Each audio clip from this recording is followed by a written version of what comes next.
So then guys, the next Williams, the 2016 Williams has been launched, and it's very hard to tell from like looking at it straight away what the main differences are.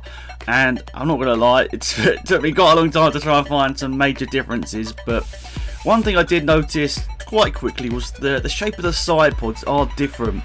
What I'll put is on the screen now a picture of the 2015 car from Abu Dhabi. So that was like the latest spec of the 2015 Williams, and you can see the side pods are slightly bigger on the 2015 car than they are on this 2016 car. That could mean that they don't need as much air going through to the engine, which I suppose could mean that it reduces the drag that the car has. Obviously if there's a big wide open area for air to go into, obviously that's dragging the car backwards, so that will obviously help out a little bit in the straight line.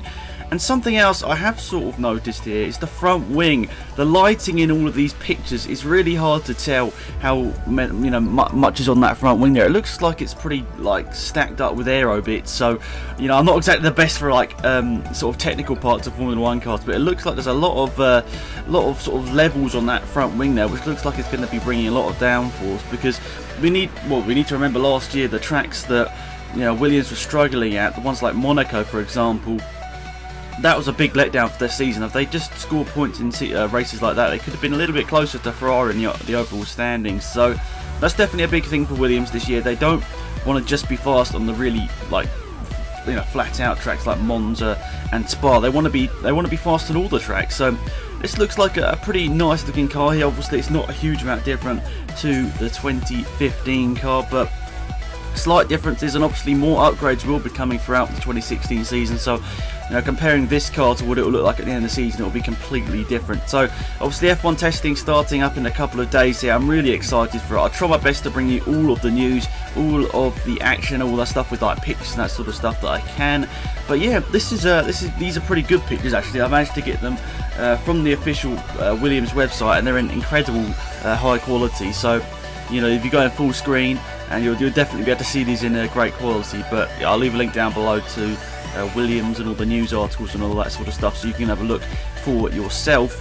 Something they've picked up in the articles that I didn't pick up myself was that the rear end of the car looks like it is significantly different as well. So obviously having the rear part of the car improving each and every year, you don't really notice it when you go around the Formula 1 track. Obviously you normally sort of focus on the main sort of front of the car, and when you go around the track you don't really look at the back of the car, but that's where a lot of the aerodynamics really sort of pays off. So we'll see what happens obviously in F1 testing starting on Monday.